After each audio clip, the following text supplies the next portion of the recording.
है, कोई कारण है? दौड़ के आई, क्या बात है ना? आज चेहरे पर प्रसन्नता है तो आज धुंधली भी प्रसन्न है। ये लो, एक महात्मा ने मुझे फल दिया है, इस फल का तुम पान करो और तुम्हें एक पुत्र रत्न प्राप्त होगा। इससे मुझे पुत्र होगा? बोला निश्चित, संत वाणी कभी मिथ्या नहीं होती। फल लेकर के अंदर गई है। धुंधली तो धुंधली ठहरी ना, बुद्धि की मारी, उसी को धुंधली कहते हैं। जो अपना सात्विक भाव प्रकट कर चुका वो आत्मदेव है, और जिसने अपनी आत्मा को मार लिया, जो पराई सीखों में चलता है, जिनके घरों में दूसरों की बातें चलती हैं, वो धुंधली। गई अपने पड़ोसन के पास, तेरे को एक बात बताऊं, किसी को कहना मत।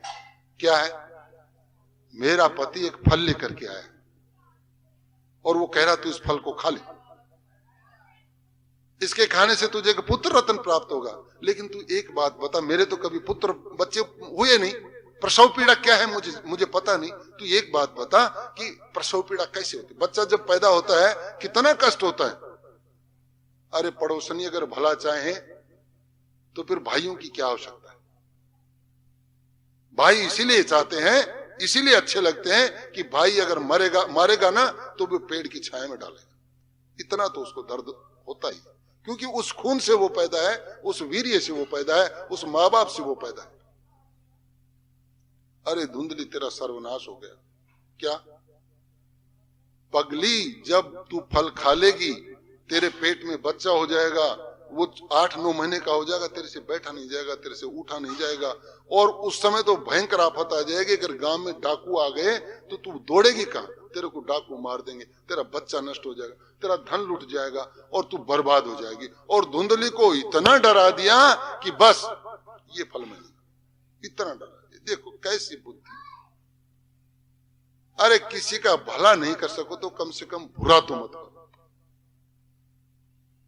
धुंधली को इतना डरा दिया कि वो चुपके से आई और आकर के उसने चिंतन किया, इस फल को मैं नहीं खाऊंगी वरना तो पता नहीं डाकू मुझे मार देंगे। अरे क्या रोजाना डाकू आते? लेकिन बुद्धि मलिन हो गई। अपनी बुद्धि से उसने विचार नहीं किया और उसने क्या किया, ये चिंतन किया कि मेरी बहन के बच्चा होने वाला था, वो कह रही थी, तो अगर उसको बच्चा होता है 8 महीने बाद, 9 महीने बाद में, तो वो बच्चा मैं ले लूंगी, उसको कुछ धन दे दूंगी, क्योंकि घर वालों को विश्वास हो जाएगा फल खाया इसने इसलिए बच्चा हुआ है। उसने पक्का दृढ़ निश्चय करके और वो फल गाय को खिला दिया। देखो घर में आई लक्ष्मी को उसने ठुकरा दिया। अरे संत का प्रसाद है, संत का प्रसाद कभी मिथ्या होता है? संत के प्रसाद में तो आनंद है, संत के प्रसाद में जीवन है, नया जीवन है। संत की वाणी से पथ का प्रदर्शन मिलता है, पथ का हमें जीने की राह मिलती है। गाय को खिला दिया और अपनी बहन से गुफ्तगू कर ली कि बहन जब तेरे लड़का हो या लड़की हो तुम मेरे को ये बच्चा मुझे दे देना, मैं मेरे घर वाले से तेरे को धन दिला दूंगी कोई बहाने से। और वही हुआ।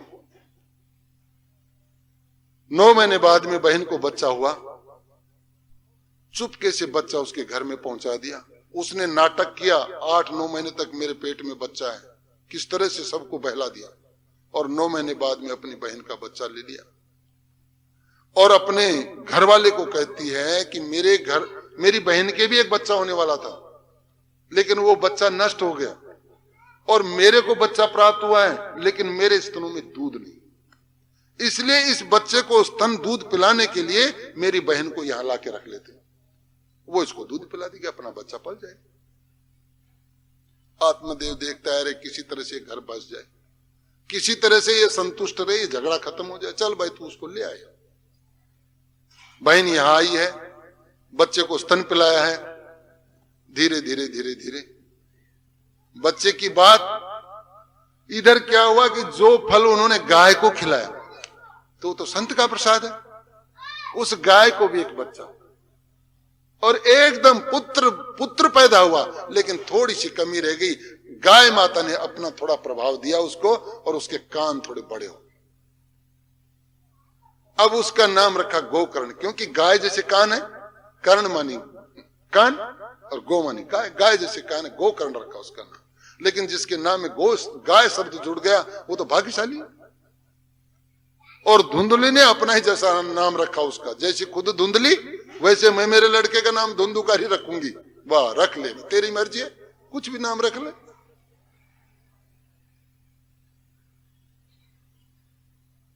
बच्चे दोनों धीरे धीरे बड़े होने लगे।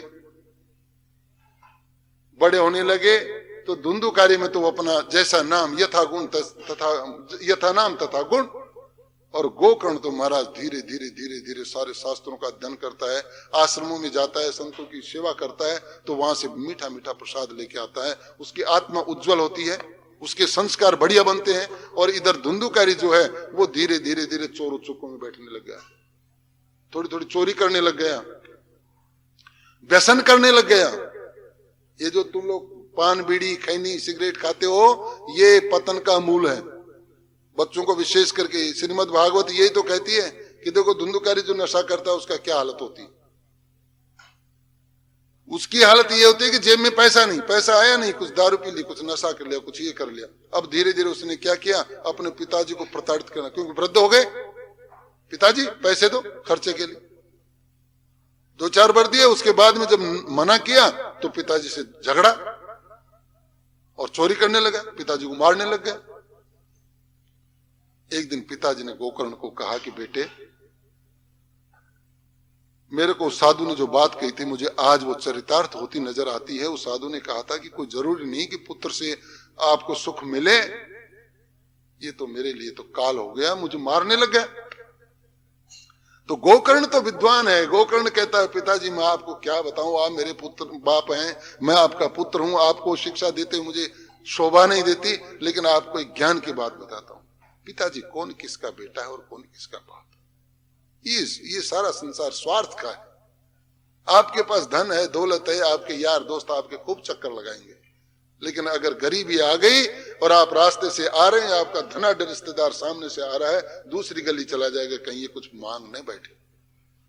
ये संसार तो स्वार्थ ही है।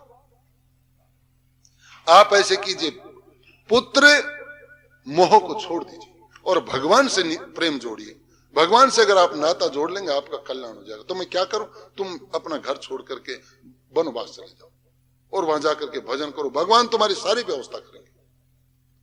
गोकर्ण है, भजन किया है, संत की वाणी का तुरंत प्रभाव होता है। और उसी दिन आत्मदेव ने अपना घर छोड़ और घर छोड़ करके जंगल को प्रस्थान करके भजन करने के लिए। लेकिन बाप चला गया तो माता को परेशान, माता को परेशान करने लगा। माँ तेरे को मारूंगा, पैसे दे, धन दे, जमीन दे, कहां क्या है। माता दुखी हो गई। एक दिन सुबह 4 बजे उठ रही थी, कहीं जा रही थी, पैर फिसल गया, घर के सामने कुआं था, कुएं में गिर गई और मर गई।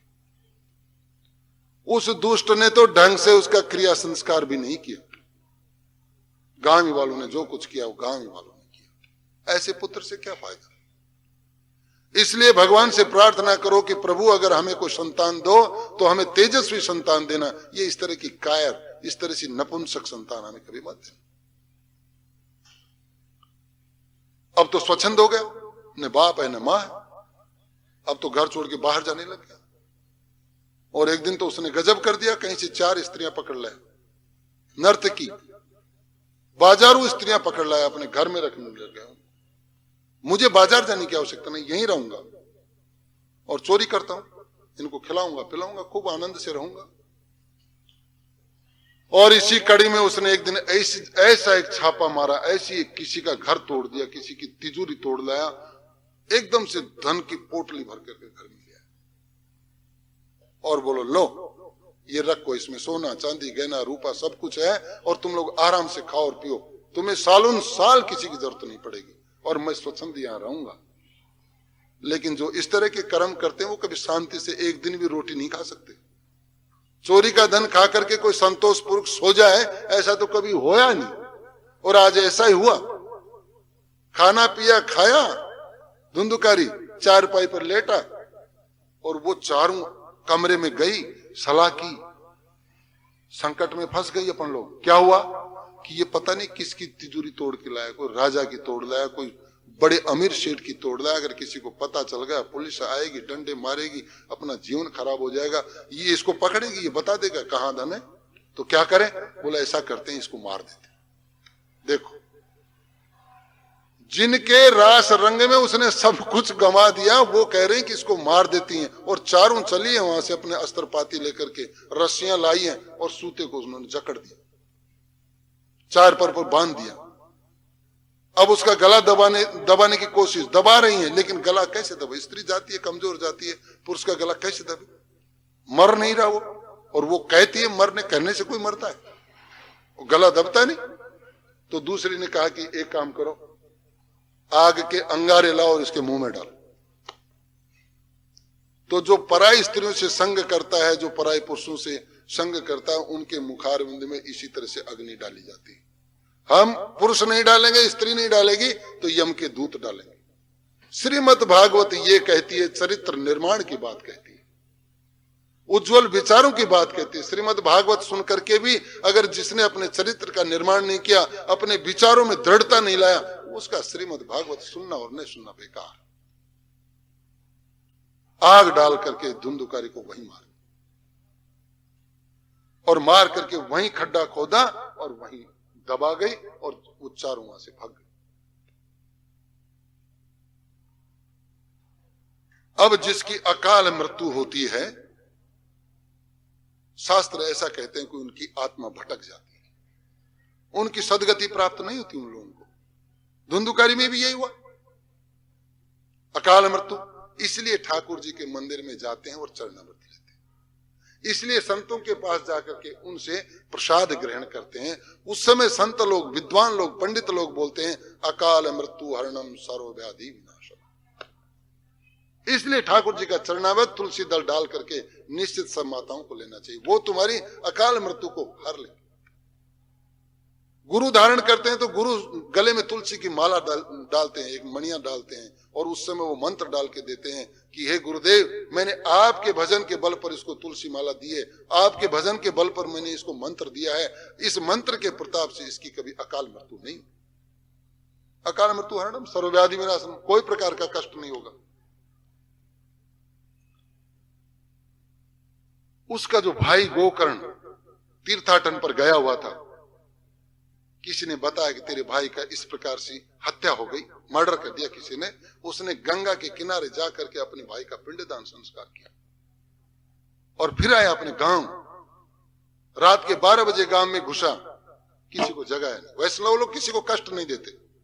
रात को 12 बजे सीधे अपने घर गया, जैसा भी था खोल करके अंदर गया, चारपाई पर लेट गए, और जो ही लेटा वो धुंधुकारी का जो भूत उस घर में प्रवेश कर गया था, वो कभी दरवाजे खोले, कभी खिड़की खोले, कभी किसी तरह की डरावनी आवाज करे। तो गोकर्ण तो परम वैष्णव, उसको तो कोई डर ही नहीं।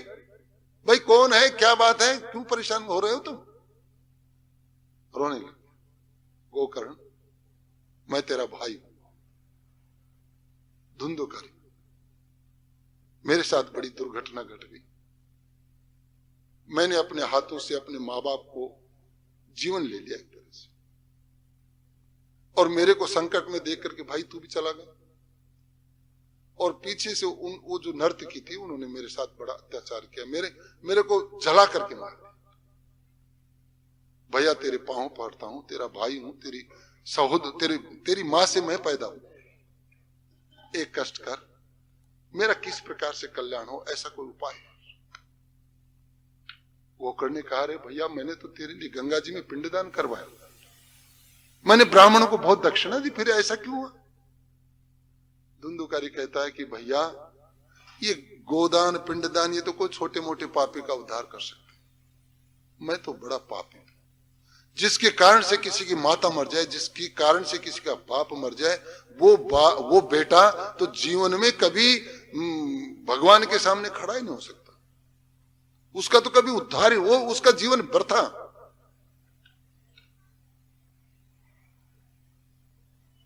आप कोई दूसरा उपाय कीजिए। तो गोकर्ण ने कहा कि भैया अब तो मुझे आराम करने दे, मैं बहुत दूर से आया हूं, और तू भी विश्राम कर, कल मैं कोई उपाय देखता हूं। दूसरे दिन सुबह उठ करके उसने पूरे शास्त्रों का मनन किया, लेकिन कोई समझ में नहीं है। ये हमारे भारतवर्ष के ब्राह्मणों की शक्ति। आज देखो उस शक्ति का सख्त प्रदर्शन यहां पर। उसने भगवान अपने मंत्र बल से सूर्यदेव की गति को रोक लिया। सूर्यदेव आप यहां खड़े रहिए, मेरा एक प्रश्न है, उसका उत्तर देना, यहां से तब जाना, उसके पहले आपको जाना नहीं दूंगा। मेरा नाम गोकर्ण है, मैंने एक निष्ठ गुरु का भजन किया, जो मेरे गुरु ने मंत्र दिया था उसका एक निष्ठ पूर्वक मैंने भजन किया और सूर्यदेव की गति रुकी। सूर्यदेव ने पूछा, बोलो क्या बात है? महाराज, अकारण न जाने किस कारण से मेरे भाई की मृत्यु, अकाल मृत्यु हो गई और उसकी आत्मा भटक गई, उसके कल्याण के लिए मैं क्या करूं? सूर्यदेव ने एकदम हंसते हुए कहा, तुम्हें कहीं जाने की आवश्यकता नहीं, श्रीमद् भागवत का पाठ सुना, बस इसका कल्याण। और महाराज बड़ा प्रसन्न हृदय से गोकर्ण ने श्रीमद् भागवत का आयोजन किया, पूरे गांव वालों को निमंत्रण दिया, घर घर जाकर के आया, तुम लोग सब आना, बच्चे से लेकर के बूढ़े तक आना। श्रीमद् भागवत का पाठ जिसने सुन लिया उसके सारे क्लेश कट गए, उसके हृदय में भगवान गोविंद का वास होगा, तुम लोग वहां पर जरूर आना। और सारा गांव आया है, टेंट लगा है जैसे यहां लगा, कलश यात्रा हुई और गोकर्ण ने 7 दिन तक बड़े मनोयोग से, बड़े सात्विक भाव से श्रीमद् भागवत का पाठ सुनाया। एक बांस लगाया गया, उस बांस में धुंधुकारी को कहा कि तू बैठ नहीं सकता, तेरी आत्मा है नहीं, मलिन हो गई, तू बैठ नहीं सकता, हवा के झोंके से इधर उधर हो जाएगा, इस बांस की पेरी के अंदर बैठ जाना, और जब ये मेरी कथा पूर्ण होगी एक बांस की पेरी फट जाएगी। 7 बांस की पेरी है, 7 दिन में खत्म हो जाएगी, तेरे को दिव्य स्वरूप प्राप्त होगा। लेकिन कथा बड़ी मनोयोग से सुनना, और वो हुआ। 7 दिन तक श्रीमद् भागवत का पाठ हुआ और धुंधुकारी ने बड़े मनोयोग से सुना। 7वें दिन पूरा बांस फट के एक तरफ, और उसमें से निकला तेजस्वी पुरुष जिसको देखने मात्र से आंखें चकाचौंध। और उसी समय स्वर्ग से विमान आई, और विमान में आकर के उस तेजस्वी पुरुष को, जो धुंधुकारी पापमयी जीवात्मा थी, वो श्रीमद् भागवत के सुनने से तेजवान हो गया, उसमें सात्विक भाव प्रकट हो गए। रथवानों ने वो जो यान आया था, आओ महाराज स्वागत है आपका, उसको बैठाया। और जब यान उड़ने लगा तो गोकर्ण जी ने देखा ये तो अन्याय हो गया, और जाकर के हाथ से उसको यान को पकड़ लिया। महाराज, अरे मनुष्य पक्षपात करें वो तो चल सकती है, देवता लोग पक्षपात करें वो चल सकती है, लेकिन परमपिता परमात्मा के यहां पक्षपात। कथा तो सब लोगों ने सुनी है, फिर यान एकमात्र इसके लिए क्यों आया? इन लोगों ने कथा नहीं सुनी, सब गांव वाले थे, इन लोगों ने भी तो कथा सुनी, इनके लिए यान क्यों नहीं आया? तो उन दूतों ने कहा कि देखो गोकर्ण, आपको एक बात बताएं, ये जो धुंधुकारी था इसको पूर्ण विश्वास था कि श्रीमद् भागवत सुनने से मेरा निश्चित कल्याण होगा, पूर्ण विश्वास। इन गांव वालों को पूर्ण विश्वास नहीं, मनोरंजन के लिए सुनते थे। एक बात, नवदा भक्ति में श्रवणम कीर्तनम स्मरणम, 3 भक्ति बड़ी विचित्र है, बहुत मतलब दृढ़ है, मुख्य है। श्रवण करो, रात को सोते सोते उसका गान करो। आज महाराज ने गोकर्ण और धुंधुकारी की कथा सुनाई। धुंधुकारी बड़ा पापी था, मैं मेरे जीवन में कभी पाप नहीं करूं। संकल्प करो। गोकर्ण तीर्थाटन करके आया है, महामंत्र का जप करते हुए गया, महामंत्र का जप करते हुए आया है, उसकी आत्मा चित्त उसका शुद्ध हो गया है। इसी प्रकार मैं भी अपने जीवन को बनाऊंगा। ये स्मरण है, ये चिंतन है, और कीर्तन करो अपने मुंह से, गोविंद जय जय गोपाल जय जय। श्रीमद् भागवत का नाम लेने से आत्मा पवित्र हो जाता, शरीर पवित्र हो जाता है। इसको दिन में 5 बार याद करो। तो गोकर्ण जी, इन लोगों ने ध्यान से नहीं सुनी, इन लोगों ने कीर्तन नहीं किया, और इन लोगों ने रात को जाने के बाद में कथा याद ही नहीं रही, लग गए अपने घरों में इसलिए। लेकिन अब इनको विश्वास हो गया, क्योंकि धुंधुकारी का उद्धार होते इन लोगों ने अपने आंखों से देखा है। एक कथा आप और कीजिए, अब की बार देखिए सबके लिए यान आएंगे, क्योंकि उनको पूर्ण विश्वास कम फलदायकम। सततम कीर्तयन्तो माम यतन्ते से दृढ़व्रता, नमस्तस्य माम भक्ता नित्युक्ता उपस्थित। जो निरंतर मेरा स्मरण करता है, निरंतर मेरा नाम का कीर्तन करता है, नमस्तस्य माम भक्ता, मेरे भक्तों को नमस्कार करता है, मेरे श्री विग्रह को नमस्कार करता है, वो प्रेमी तो मुझे बहुत प्रिय है। कोई विशेष अलग से कोई प्रक्रिया नहीं, अलग से कोई कर्म नहीं, खाली एकमात्र तुम भगवान को कहो कि तुम मेरे रक्षक हो और मैं तुम्हारा दीनहीन भिखारी, तुम्हारा बालक हूं, तुम्हें तो 1 सेकंड में ग्रहण कर ले। वहां से चले गए।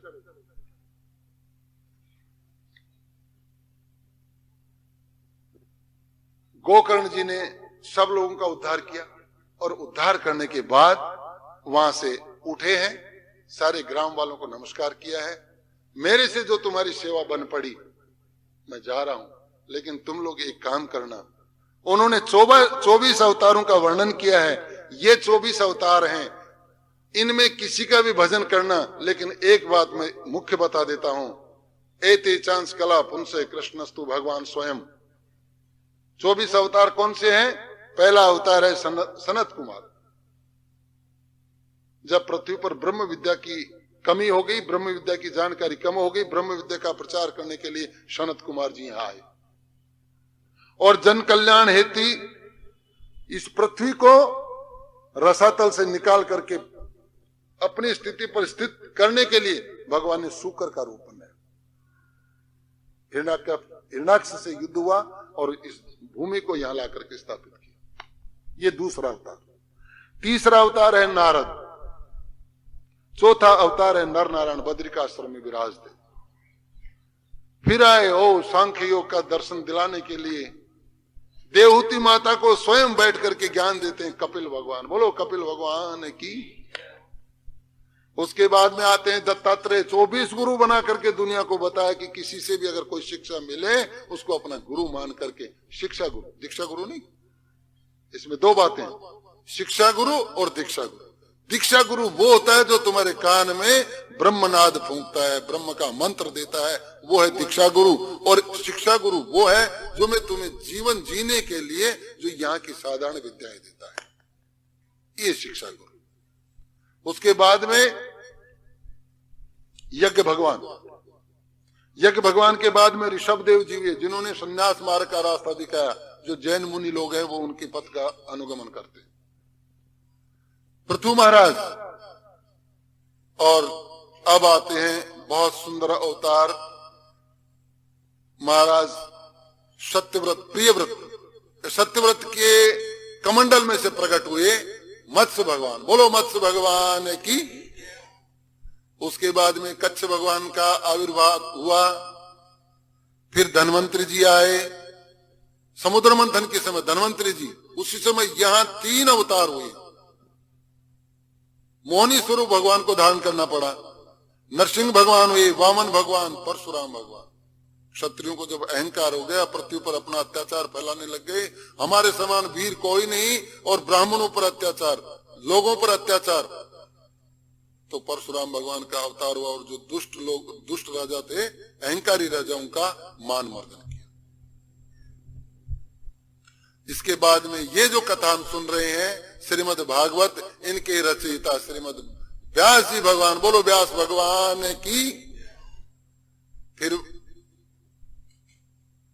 राम जी भगवान आए, बलराम जी भगवान आए, और उसके बाद में हुए कृष्ण भगवान। एते चांस मैंने अभी बताया ना। इसके पहले जो मैंने जितने भगवान बताए आपको, वो भगवान के कला अवतार, वेशावतार, शक्ति अवतार, युगा अवतार ऐसे। लेकिन कृष्णस्तु भगवान स्वयं। कृष्ण जो है वो पूर्ण पर ब्रह्म परमात्मा है। जिसने कृष्ण का भजन कर लिया उसने सब कुछ कर लिया। और व्यास जी कहते हैं कि इसके बाद में अवतार होगा बुद्ध, कल्कि, हंस और है।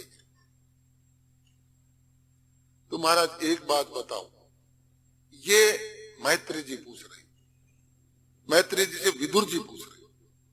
विदुर भगवान कह रहे हैं मैत्री जी के चरणों में स्पर्श करके कि महाराज एक बात बताओ, हमने अवतारों का वर्णन सुना, श्रीमद् भागवत की कथा का महत्व सुना श्रीमद् भागवत सुनने से, लेकिन एक बात बताओ, ये श्रीमद् भागवत जब करते हैं तो क्या क्या करना पड़ता है? तो मैत्री जी कहते हैं कि बहुत सुंदर प्रश्न, क्या क्या करना पड़ता है, इसका बहुत ही सुंदर प्रश्न किया है। सबसे पहले जब भागवत करने का संकल्प किया है आपने, कि हमारे प्रांगण में भागवत हो, हमारे प्रांगण में इस तरह से ब्राह्मण लोग बैठे, हमारे प्रांगण में इस तरह से श्रोता बैठे, वक्ता बैठे, व्यास जी की स्मृति हो, परीक्षित महाराज की स्मृति हो, सुखदेव जी की स्मृति हो, और 7 दिन तक गोविंद का पाठ चलता रहे, कीर्तन चलता रहे, इसके लिए आपने संकल्प किया है, तो सर्वप्रथम ब्राह्मण जी के पास जाकर के, पंडित जी के पास जाकर के मुहूर्त पूछो कि महाराज हम श्रीमद् भागवत कराएंगे, हमें कोई अच्छा सा मुहूर्त बताओ। और मुहूर्त पूछने के बाद में जब मुहूर्त तैयार हो जाए, आपको निश्चित हो जाए कि इस मुहूर्त में हमारे कोई काम काज नहीं है, हमारे रिश्तेदार आ जाएंगे और सब लोगों को कोई परेशानी नहीं होगी, क्योंकि इसके लिए महीने भी निश्चित किए हैं, आषाढ़ मास, कार्तिक मास, माघ मास, इनमें जैसे कोई बरसात नहीं होती या इस तरह की व्यवस्था है, तो उसी हिसाब से फिर मंडप तैयार करवाए। हमें कोई परेशानी नहीं हो, कथा वाचन में कोई दिक्कत नहीं आए, व्यास जी को कोई परेशानी नहीं हो, इस तरह का एक मंडप बनाए और अपने पूरे इष्ट मित्रों को, बंधु बांधवों को, सबको निमंत्रण कीजिए प्रसन्न चित्त से। उस समय आप दुर्योधन की तरह से हाथ खोल दीजिए। पांडवों ने जब यज्ञ किया ना, तो दुर्योधन को कोषाध्यक्ष बनाया। किस लिए? भगवान जब कृष्ण ने कहा कि ऐसा करो कि तुम इस यज्ञ में कोषाध्यक्ष से दुर्योधन को बना दो, तो भीम में थोड़ी उत्तेजना ज्यादा है। बोलो महाराज यज्ञ करवा रहे हो या हमें खराब करवा रहे हो? वो तो सब कुछ लुटाएगा। दुर्योधन तो हमारा प्रतिरोधी है, वो हमसे बैर भाव रखता है। बोले यही तो खुशी की बात है, ये तुम्हारा यज्ञ है, इसमें जितना लूटे उसको लूट जाने दो, क्योंकि ये जो लूट है, ये जो तुम पैसे लुटा रहे हो, ये ठाकुर जी के नाम पर है। और ठाकुर जी कभी एक पैसा भी अपने पास नहीं रखते। तुम 1 पैसा दोगे, वो 10 लाख देगा। ठाकुर जी के निमित्त किया हुआ 1-1 पैसा ठाकुर जी, ये जयपुर की, ये इसकी कलकत्ता की सत्य घटना है, एकदम सत्य घटना आपको बताता हूं। कोई इसको ये मत समझना कि महाराज को बना के कह रहे हैं। सेठ जी के यहां मुनीम है, मुनीम जी की ड्यूटी है कि तुम सुबह जाकर के बाजार से ठाकुर जी को माला देने के लिए पुष्प लाना और माला बनाकर ठाकुर जी को पहना, ये तुम्हारा काम है। तो नित्य प्रति मुनीम जी बाजार जाते हैं, पुष्प खरीद करके लाते हैं, उनकी माला बनाते हैं, और सेठ जी आते हैं तो वो माला दान ठाकुर जी के गले में करते हैं। आज मुनीम जी वो पुष्प लेने के लिए बाजार जब गए, तो दूर से उन्होंने देखा एक पुष्प की दुकान के ऊपर इतना बड़ा गुलाब का फूल, बड़ा सुंदर फूल। तो मुनीम जी ने विचार किया, आज माला नहीं पहनाऊंगा, आज मेरे ठाकुर जी को ये पुष्प अर्पित करूंगा। इतना सुंदर फूल मैंने कभी देखा नहीं। जो भगवान के भक्त होते हैं वो अपनी अच्छी से अच्छी वस्तु ठाकुर जी को भेंट करते हैं। बढ़िया भोजन बनाएंगे तो पहले ठाकुर जी को, लो मेरे ठाकुर जी को अच्छी खीर बनी है, अच्छे प्रसाद बना, पहले ठाकुर जी। और ये नियम होना चाहिए, माता बहनों को ध्यान होना चाहिए, अगर प्रसाद बनाते हो पहला भोग ठाकुर जी को। अगर ठाकुर जी ने पूर्ण कर लिया, तुम्हारे घर में अन्नपूर्णा आ गई। अगर 500 आदमी भी खाना खा जाएंगे, तुम्हारा खाना पूरा नहीं होगा, कम नहीं पड़ेगा, उसमें खूब खिलाओ। लेकिन अगर ठाकुर जी को नहीं खिला करके तुमने पहले पा लिया, तो उस घर में दरिद्रता आ जाती है। श्रीमद् भागवत सुनने से ये फल है, ये सब सीखो आप लोग। ये पुष्प मैं ले जाऊंगा, आज मेरे ठाकुर जी के मस्तक पर चढ़ाऊंगा, मेरी आत्मा प्रसन्न होगी, सेठ जी बड़े खुश होंगे। लेकिन दुर्भाग्य की बात, उसी समय एक यवन मुसलमान, उसकी दृष्टि उस पुष्प पर चढ़ी, और वो कहां जा रहा था?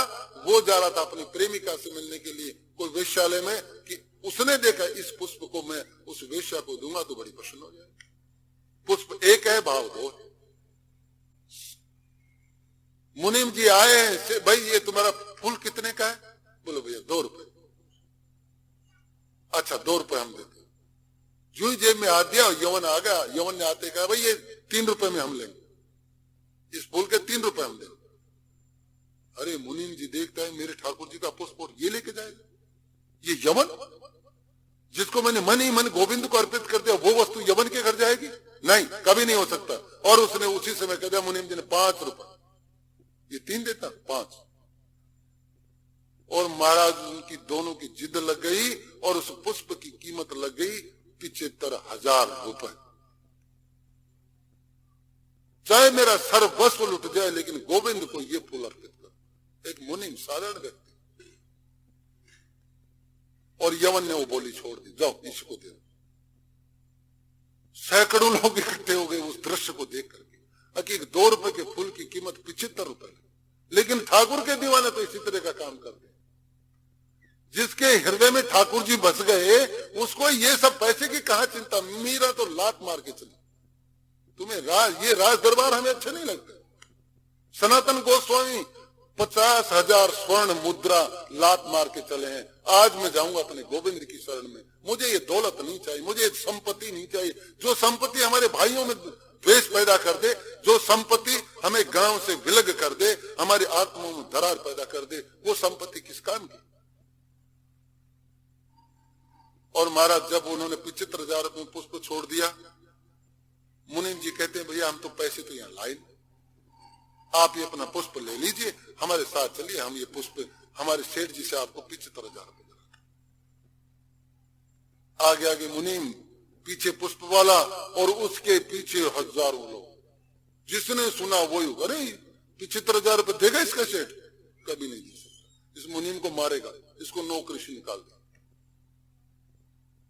लेकिन जिसके मस्तक पर ठाकुर जी का चरण चिन्ह रखा हो, उसकी बुद्धि सात्विक होती है। शेठ जी ने ऊपर से देखा, आज मेरी कोठी के सामने भीड़ क्यों?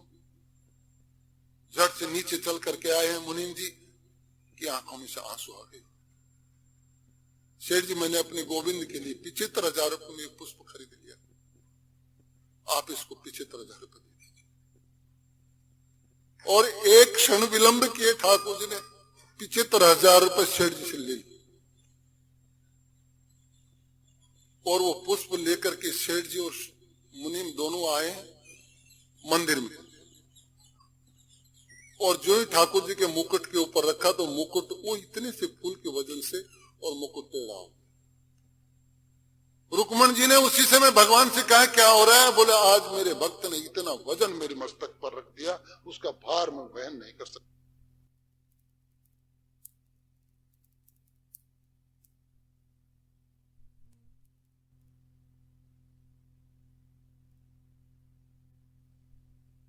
अगर ठाकुर जी से इसी प्रकार से प्रेम किया जाए तो ठाकुर जी हमसे कोई दूर थोड़ी। इस तरह से सबको निमंत्रण दिया, सबको आदर से बुलाया, व्यास जी के चरणों की वंदना की, उनको आसन पर स्थापित किया। अब वो पूछते हैं कि जिससे आप कथा करवाएंगे वो कैसा होना चाहिए, किससे कथा करवानी चाहिए? तो कह रहे हैं ये श्रीमद् भागवत करने की विधि, ये विधान है, ये पारायण कैसा होना चाहिए। ऐसे वक्ता को लेकर के आए, किसी लोभी को मत लिया ना अपने आसन को, इसको गंदा करने के लिए किसी लोभी को यहां मत बैठा देना। कैसा हो? विरक्तो वैष्णवो विप्रो वेद शास्त्र विशुद्धिकृत दृष्टांत कुशलो धीरो वक्ता कायो तेनिस्प्रह। विरक्त, जिसको एक मात्र पैसे का भी लोभ नहीं, और वैष्णव, भगवान का प्रिय भक्त, और विप्र हो, ब्राह्मण होना चाहिए। ये विशेष उपाधियां हैं इस व्यास आसन को ग्रहण करने के लिए। इतनी अगर उसमें पारंगता है, इतनी अगर उसमें क्वालिटी है, तो वो इस व्यास आसन पर बैठे। और सबसे बड़ी बात क्या हो? दृष्टांत कुशल। ये श्रीमद् भागवत पूरी संस्कृत में, इसमें हिंदी का एक भी शब्द नहीं। 18,000 श्लोक हैं, 12 स्कंद हैं, और 335 इसमें अध्याय, और 100 इसमें उपाख्यान। और ये जो श्रीमद् भागवत है ये भगवान का स्वरूप है। व्यास जी कहते हैं कि इसको तुम पुस्तक मत समझना। सुखदेव जी कहते हैं कि राजन तुम इसको पुस्तक मत समझ लेना, इसका दर्शन करो, इसका स्पर्श करो। क्यों महाराज, इसमें क्या विशेषता है? बोलो ये जो है ये श्रीमद् भागवत भगवान कृष्ण का स्वरूप है। इसके जो 2 स्कंद हैं, 1 और 2, वो दोनों पैर हैं, और तीसरा चौथा स्कंद इसकी जंघाएं, पांचवा स्कंद इसका ये कटी प्रदेश है, 6, 7, 8, इस तरह से पूरा शरीर। 12वां स्कंद जो है ये इसका मस्तिष्क है। जिसने 12 स्कंदों की कथा पूर्ण ध्यान से सुनी उसके सर पर ठाकुर जी विराजमान, और वो फिर चैन की नींद सो जाए, उसको कोई चिंता नहीं, जगत में उसका कोई बाल भी बांका नहीं कर सकता। यह है श्रीमद् भागवत। इस तरह से व्यास आसन उसको दो और फिर उनसे आप कथा सुनो तो आपको आनंद आएगा। तो महाराज ये आनंद कैसे प्रकट हुआ ये बताइए आप। इस श्रीमद् भागवत इस पृथ्वी पर कैसे आई ये बताइए आप। परीक्षित जी बड़े मनोयोग से ये प्रश्न किया है सुखदेव जी से, और सुखदेव जी कहते हैं कि तेरा जैसा श्रोता मिलकर के मैं तो धन्य हो गया। एक बार व्यास जी अपने आश्रम के ऊपर बड़े असंतोष, बड़े दुखी, बड़े क्लांत भाव से बैठे हुए हैं। एक बार उन्होंने क्या किया कि वो बैठे हुए थे, उनको समाधि लगी, और समाधि में उन्होंने देखा कि कलयुग का पदार्पण इस धरती पर हो रहा है, और कलयुग ने इस पृथ्वी को जकड़ लिया। बुद्धि एकदम मलिन होती हुई जा रही है, नाना प्रकार के उपद्रव इस पृथ्वी पर होने जा रहे हैं। तो समाधि टूट गई। ये इतना डरावना दृश्य मैंने क्यों देखा? तो संकट में किसको याद करो? अपने गुरु। लेकिन कई माताएं, कई बहनें, कई भाई तो अभी गुरु बढ़ावा की आवश्यकता है कौन समझे, क्या करोगे गुरु? लेकिन गुरु तुम्हें भाव से पार लगा देगा। गुरु का दिया हुआ अमोघ मंत्र तुम्हारे सारे अवगुणों को नष्ट कर देगा। और भगवान व्यास जी ने उसी समय याद किया है, गुरुर ब्रह्मा गुरुर विष्णु गुरुर देव महेश्वर, गुरु साक्षात पर ब्रह्म। हे गुरुदेव आकर के मुझे मेरे पथ का प्रदर्शन कीजिए। आज मैं संकट में हूं प्रभु, मैं क्या करूं? मैंने एक वेद के 4 बना दिए, 6 शास्त्र बना दिए, 17 पुराण रच दी, लेकिन मुझे आज भी संतोष नहीं। और उसी समय नारद जी आए। नारद जी आए हैं, खड़े होकर के व्यास जी ने उनका चरण प्रक्षालन किया है, आसन दिया है और नमस्कार किया है। गुरु जब भी आए, बैठे हो तो खड़े हो जाओ और खड़े होकर के गुरु का सम्मान कीजिए, चरण प्रक्षालन कीजिए, उनको आसन दीजिए और फिर नम्र निवेदन करके अपने संकट की बात कही। महाराज मैंने एक वेद से 4 वेदों की रचना की, 6 शास्त्र लिखे, 17 पुराण लिखी, लेकिन मेरे को मानसिक शांति है, मेरा क्लेश का निवारण नहीं हुआ, कोई उपाय बताइए। नारद जी ने कहा कि तुमने अभी तक जो भी कुछ लिखा है वो सब देवी देवताओं के बारे में लिखा है, भगवान कृष्ण के बारे में नहीं लिखा। तुम कृष्ण के बारे में लिखोगे तो तुम्हारा कल्याण हो जाएगा। और फिर अपनी कथा कहते हैं कि उस प्रभु की कितनी कृपा है। मैं तो एक दासी पुत्र था। नारद जी कह रहे हैं, नारद जी की कथा है, सुन लो, कभी भी किसी को सुनाने में काम आएगी। क्या कि भगवान किसी पैसे वाले के नहीं आते, गरीब के भी भगवान आते। इसको ध्यान से सुन लो। कोई ये सोचे करोड़पति तो अपना खरीद के तिजोरी में बंद कर लेगा भगवान को, ये असंभव है। भगवान दुर्योधन के यहाँ खाना नहीं खाते, भगवान विदुरानी के यहाँ खाना खाते। भगवान रावण पर प्रसन्न नहीं होते, जिसको लात मार के घर से बाहर निकाल दिया, उस विभीषण के लिए भगवान एकदम आलिंगनबद्ध होकर के बढ़ते। भगवान ऋषियों के यहाँ नहीं गए, भगवान तो सबरी के यहाँ बेर खाते हैं, 56 प्रकार का भोजन नहीं खाते, बेर खाते हैं भगवान। तो मैं एक दासी पुत्र, नारद कह रहे हैं कि पिछले जन्म में मैं एक दासी पुत्र था। मेरी माता इधर उधर से काम करके कुछ भोजन भाजन लाती थी, वो हम दोनों माँ बेटे खा लेते थे और बड़े आनंद से रहते थे। एक दिन मेरी माता जी को कहीं 4 संत मिल गए, कहीं जा रहे थे। संत को देख के मेरी माता बड़ी प्रसन्न होती है। मेरी माता उनके चरणों में पड़ गई, महाराज चतुर्मास प्रारंभ होने वाला, आप मेरे घर पर कीजिए चतुर्मास। संत दयालु थे, उन्होंने ये नहीं देखा इनके खुद के खाने के लिए नहीं है, हमें क्या देगी। नहीं, ऐसा संत तो लोभी, इसके घर में जो भी कुछ होगा उसी को बांट छूट के खा लेंगे और यहीं पर चतुर्मास करेंगे। पैसे वालों के तो बहुत कुछ करते हैं, अरे गरीब के यहाँ भी तो करके देखे। और आ गए हमारा 4 संत। माता कहाँ बैठे? बापूजी कहाँ जगह, ये झोपड़ी है, इसमें जिधर आपको जगह अच्छी लगी वहां लगाइए अपने आसन। बड़े निर्मोही संत, बड़े दयालु संत एक कोने में लगा दे 4 आसन। लो माता, हम आज से यहां रहेंगे, महाराज जो भी हमसे सेवा बनेगी हम करेंगे। नारद को बुलाया। नारद उस समय छोटा सा, बेटे ये जो तेरे ये संत आए ना, इसको तू अपना परमात्मा, अपना भगवान, अपना पिता, अपना माता, सब कुछ इन्हीं को मान, इनकी सेवा कर। मैं कमा कमा करके लाऊंगी, तू यहाँ पर इनकी सेवा कर, इनके चरण दो, इनको स्नान करा, इनको खाना खिला और इनकी जूठी पत्तल उठा करके बाहर डाल। नारद जी सेवा में संलग्न हो गए। एक दिन नारद जी ने कहा कि महाराज आपसे एक निवेदन। क्या? ये जो आपकी पत्तल में जो फेंक के आता हूं ना बाहर, अगर आपका आदेश हो तो मैं इनको चाट लिया करूं, क्योंकि घर में और कुछ बचता ही नहीं खाने के बाद, भूखा रह गया 2-3 दिन। तो उसने सोचा चाट के अपना गुजारा कर ले। संत तो निर्मोही दयालु, अच्छा चाट लिया। बस वो पत्तले चाट करके बड़ा आनंद। संत का प्रसाद कहां मिलेगा? ये जूठन से तो बुद्धि एकदम शुद्ध हो जाती है। प्रसाद पाता है और चरण दबाता है, रात को चरण दबाता है, दिन में मालिश करता है संतों की। और संत तो अपने भजन में तल्लीन।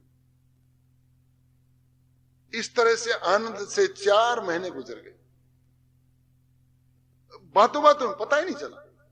और जब 4 महीने बाद जो चतुर्मास समाप्त हुआ, संतों ने कहा कि माते अब हम तो जाएंगे। और माते रोने लगे, महाराज मुझे तो पता ही नहीं चला, मैं तो ऐसे लगे जैसे मैं स्वर्ग में जी रही हूं। मेरे बेटे का कायाकल्प कर दिया आपने और आप हमें छोड़ के चले जाएंगे तो बड़ा कष्ट होगा। लेकिन माते हम तो अब ज्यादा दिन रुक नहीं सकते। नारद जी ने पैर पकड़ा, महाराज मुझे कोई एक छोटा सा मंत्र दे दिए जिससे मेरा भी कल्याण हो जाए। संत दयालु, उन्होंने मंत्र ले, ये मंत्र है, इसका जप कर, इस मंत्र में बंद करके स्वयं परमात्मा तेरे यहां पर आ जाएगा। मंत्र लिया है, चारों महात्माओं को विदा दूर तक छोड़ के आया नारद। छोटा सा बच्चा, कितने उसका मस्तिष्क कितना उज्जवल हो गया, वो उसको छोड़ने लगा दूर तक। और जब वापस आया तो पीछे घूम घूम के देखता, बार बार बिछुरते एक प्राण हर लेई, मिलते एक दारुण दुख देई। जब दुष्ट लोग मिलते हैं ना तब कष्ट होता है, मिलते कहीं ना कहीं कोई उत्पात शुरू कर देंगे। और बिछुरते एक प्राण हर लेई, सज्जन लोग जब बिछुरते हैं ना तब एकदम से हृदय टूट जाता है, रोने लग जाते हैं, एकदम से वियोग के आंसू एकदम छलक जाते हैं। उसके बाद में व्यास जी को बता रहे नारद जी कि मैं भजन में इतना तल्लीन हो गया कि मुझे ऐसा लगने लगा कि माता अपने भजन में बाधा है। इस मां के कारण से अपने भजन में बाधा आने लग गई। एकाग्रता बनाता हूं तो ध्यान आता है कि मां अभी तक रात को 10 बज गए आई नहीं, कहीं कष्ट में तो नहीं है, इसलिए भजन टूट जाता है। तो एक दिन भगवान ने मेरी सुन ली। क्या? बोलो माता जी सकुशल घर आई और बैठे बैठे शरीर छोड़ दिया, भगवान का नाम लेते लेते। इससे बड़ा शुभ दिन और कौन होगा? जो बैठे बैठे शरीर छूट जाए, ये तो सबसे बढ़िया मौत। ये मृत्यु थोड़ी है, ये तो महोत्सव है।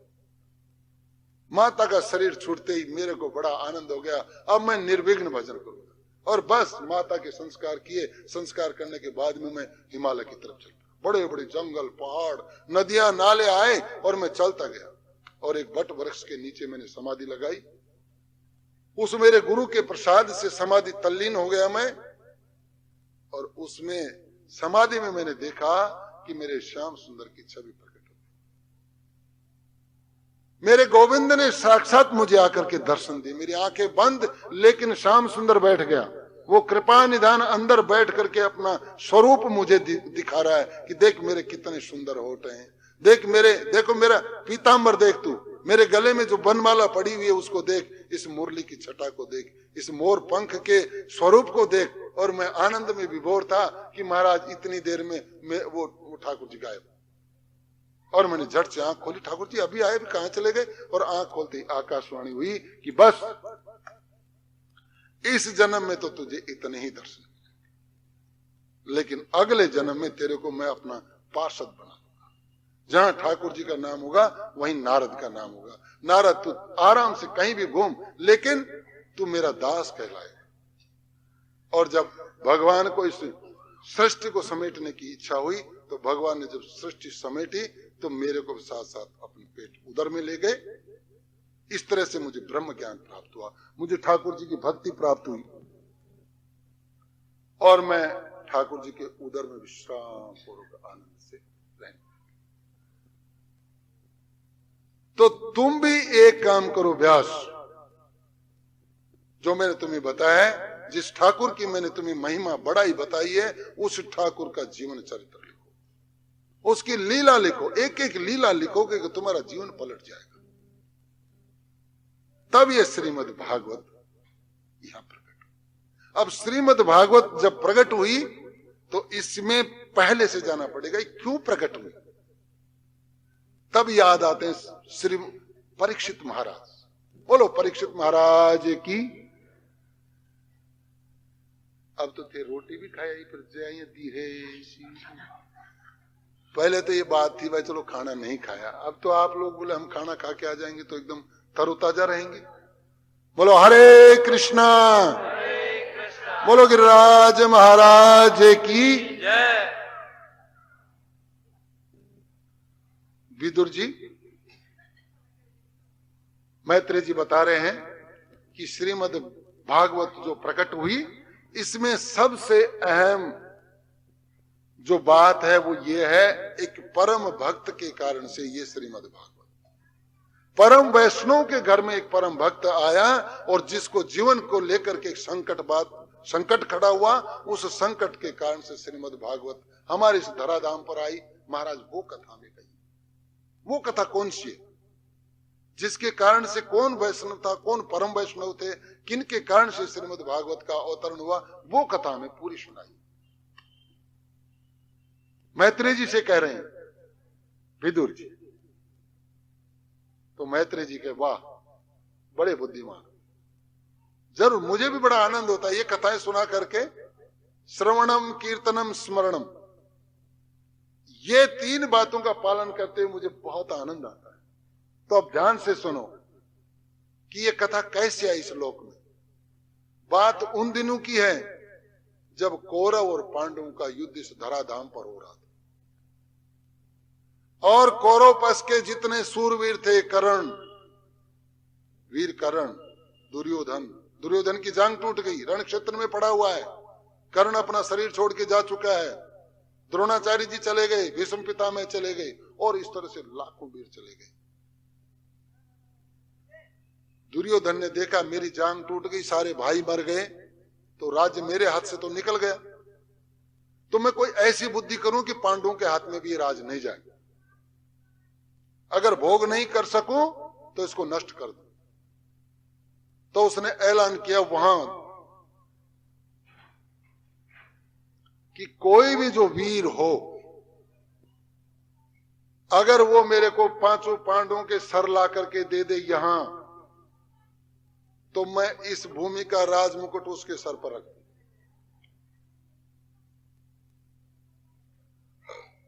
दुर्योधन की ये बात जब सुनी तो सब जो 2-3 बचे हुए थे, ज्यादा तो नहीं थे, 2-3 बचे हुए थे, उन्होंने सोचा कि काम तो बहुत सरल है, पांडवों के सर ला देंगे तो ये पूरा पृथ्वी का राज हमें मिल जाएगा।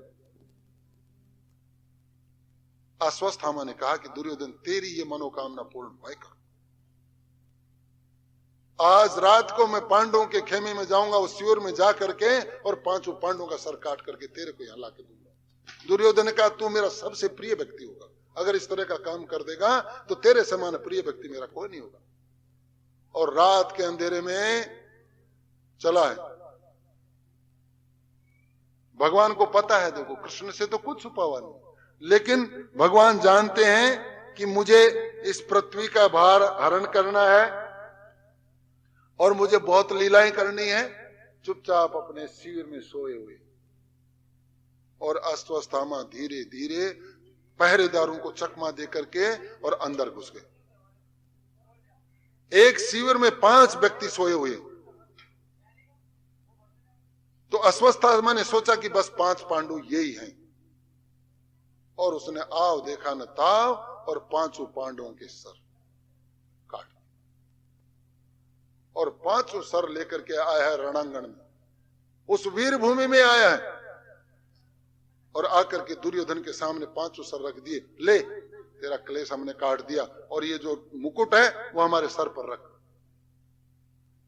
दुर्योधन ने कहा ये 11 अक्षौणी सैनिक 11 अक्षौणी सेना थी, ये सारे मिलकर के जिन पांडवों को नहीं मार सके, ये एक रात में इस तरह का काम करिए, ये क्या संभव है? उसने धीरे से एक मस्तक उठाया और उसको दबाया, चकनाचूर। ये पांडवों के सर इस तरह से फूट सकते हैं जो गदाओं से नहीं हिलते। भीम का सर इस प्रकार से फूट सकता? कभी नहीं। अर्जुन का सर इस तरह से फूट सकता है? कभी नहीं। प्रकाश की व्यवस्था की जाए। प्रकाश की व्यवस्था जब की तो उसने देखा ये तो हमारे वंशजों का वंश को नष्ट कर दिया, ये तो द्रौपदी के 5 पुत्रों का सर काट रहा है। हाहाकार कर उसने छी, इस तरह की कायराना हरकत करके तूने तो कौरव कुल को कलंकित कर दिया, तूने द्रोणाचार्य का नाम मिट्टी में मिला दिया। शर्म आती है, तेरी शक्ल देख करके मुझे लज्जा आती है, मेरी आंखों के सामने से चला दे। उसको प्रताड़ित करके वहां से भगा दिया। और देखिए वो इतना अत्याचारी था दुर्योधन, लेकिन इस कृत्य के लिए तो उसको भी बड़ा दुख हुआ। और महाराज जब सुबह उधर पांडवों के खेमे में उस शिविर से रक्त की धार जब बाहर आती हुई लोगों ने देखी तो दौड़ करके द्वारपाल गए हैं, युधिष्ठिर महाराज के चरणों में पड़ करके लौट कर रोने लगे। युधिष्ठिर महाराज पूछते हैं क्या हुआ भाई? तो बोली नहीं आई, मुंह से बोली नहीं। धीरे से युधिष्ठिर महाराज का हाथ पकड़ा और धीरे धीरे उस शिविर के पास लाए जिस शिविर में ये ऐसा कुकृत्य हुआ था। पीछे पीछे भीम आए, नकुल सहदेव आए और किस तरह से समाचार लगा, द्रौपदी को भी समाचार लगा। और जब अपनी एक मां ने अपने 5 पुत्रों की एक साथ हत्या देखी तो उसका तो सीना दुख के मारे फट गया। श्री कृष्ण गोविंद हरे मुरारी, कृष्ण गोविंद हे श्याम। श्री कृष्ण गोविंद हरे मुरारी,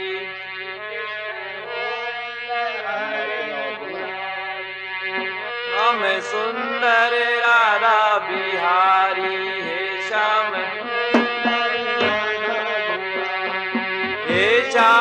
सुंदर राधा बिहारी, हे श्याम सुंदर राधा बिहारी, हे श्याम सुंदर राधा बिहारी, हे श्याम सुंदर राधा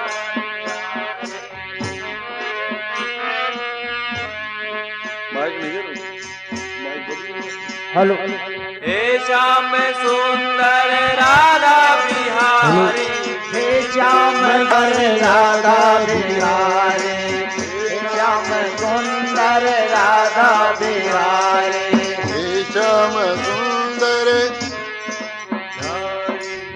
द्रौपदी ने जब रुदन किया तो कुंती माता खड़ी होकर के आई और कुंती माता ने जब दृश्य देखा तो द्रौपदी से लिपट गई और बार बार विलाप करती है अपने पौत्रों हेतु। और द्रौपदी को सांत्वना देती है, बेटी चिंता मत करा, हमने जन्म से ही दुख देखा है, हमने सुख नाम की वस्तु देखी ही नहीं।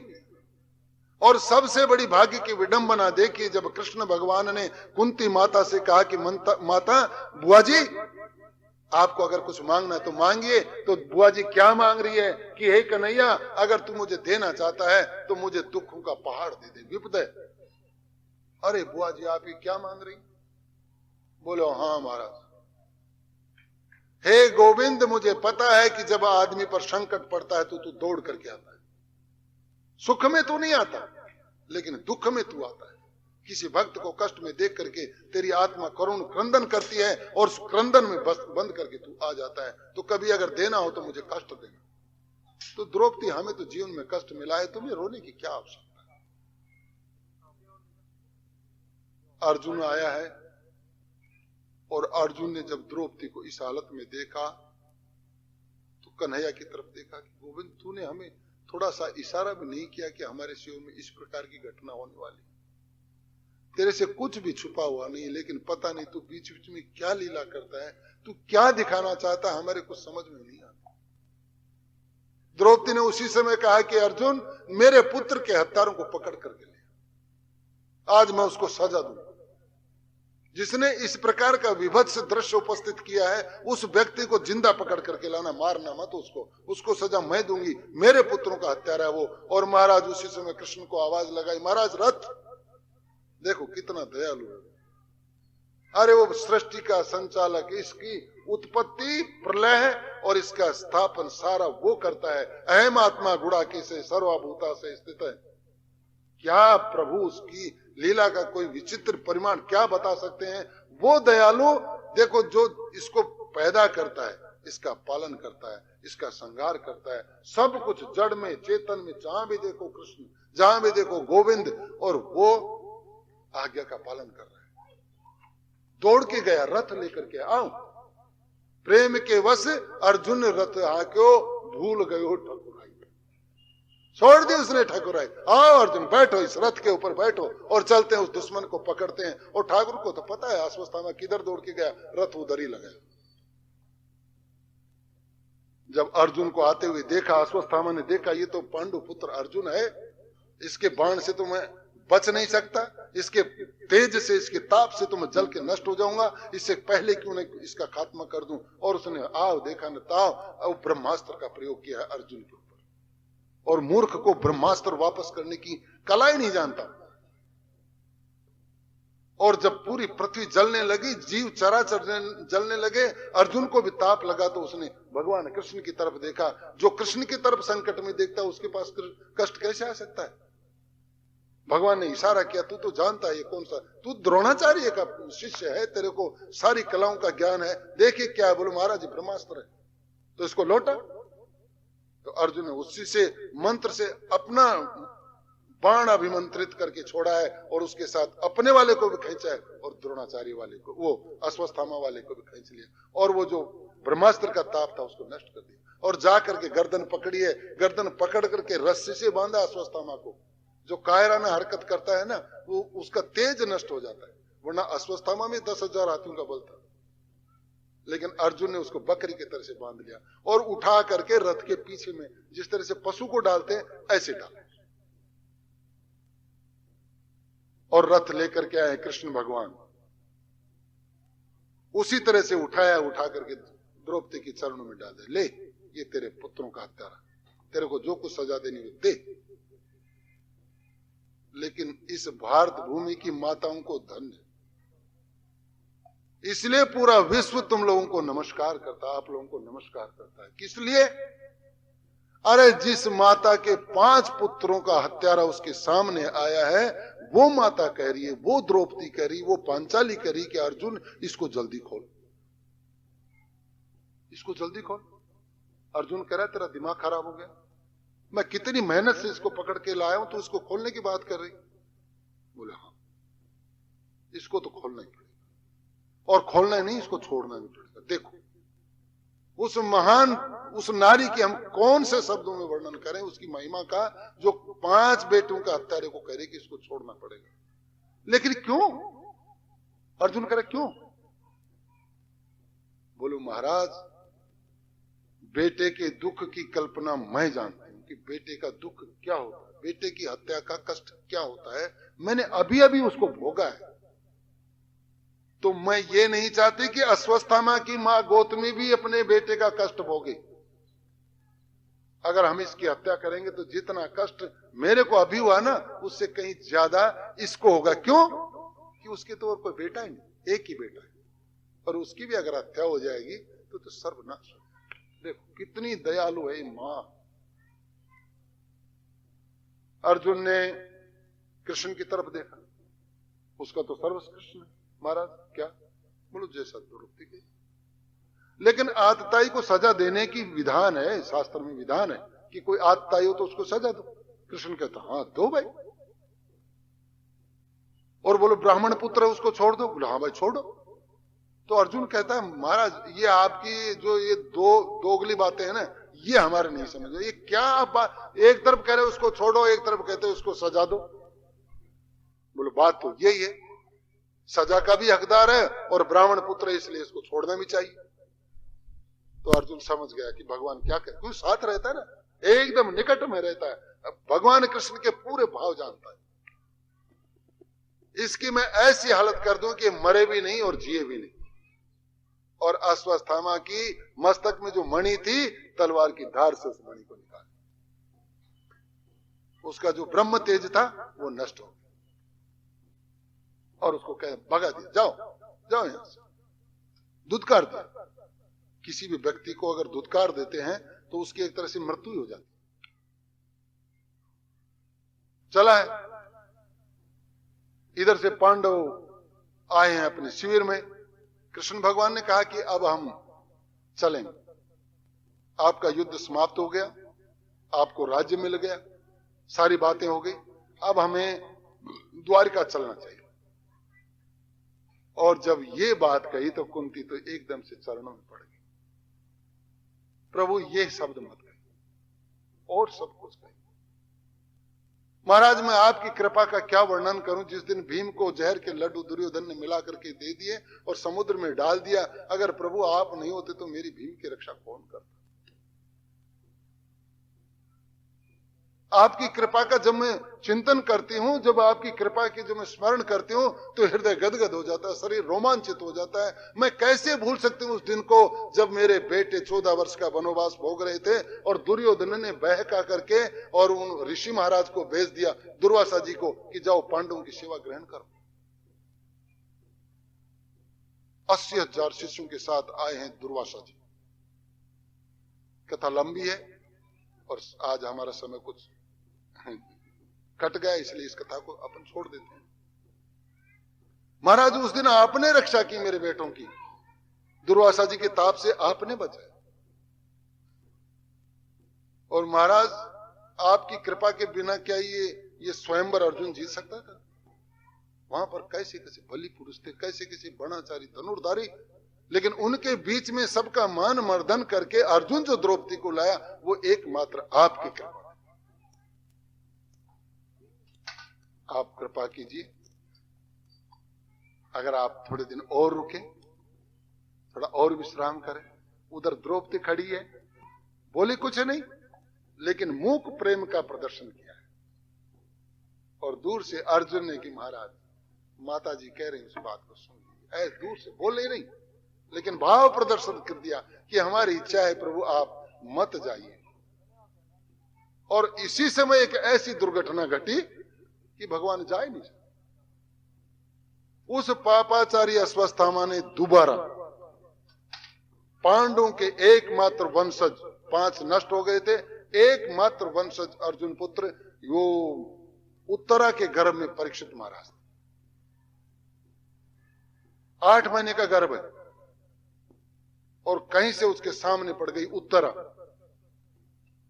और उस मूर्ख ने उसी समय फिर ब्रह्मास्त्र का प्रयोग कर दिया उत्तरा के ऊपर। यह है श्रीमद् भागवत की कथा का रहस्य कि कभी किसी अबला के ऊपर हाथ मत उठाओ। स्त्री को प्रताड़ित करना कोई बहादुरी नहीं, कोई सूरवीरता नहीं। अगर आपको अपने जोहर दिखाने हैं तो किसी बराबर वाले से। ये तो सदा से अबला रही है, निर्बल है, लेकिन अगर ये चेत गई तो ये दुर्गा भी है। लेकिन ये तुम्हारे घर की प्रतिष्ठा है, ये मर्यादा है, इसका उल्लंघन आप मत कीजिए। कभी स्त्री के ऊपर हाथ मत उठाइए, कुदृष्टि मत डालिए, ये माता भी है। श्रीमद् भागवत ये सुनाती है, अगर घर में स्त्री का आदर होगा तो लक्ष्मी तुम्हारा घर छोड़ के नहीं जाएगी। अगर स्त्री का आदर नहीं है तो तुम्हारे घर में दरिद्र आ सकता है, वो लक्ष्मी नहीं आ सकती। उस मूर्ख ने अबला समझ करके उस पर ब्रह्मास्त्र का प्रयोग किया है, लेकिन जिसके यहां पर गोविंद विराजते वो कभी अबला हो सकती है? भक्त को भगवान ही दिखते हैं और दौड़ी है और दौड़ करके प्रार्थना करती आ रही है, कृष्णा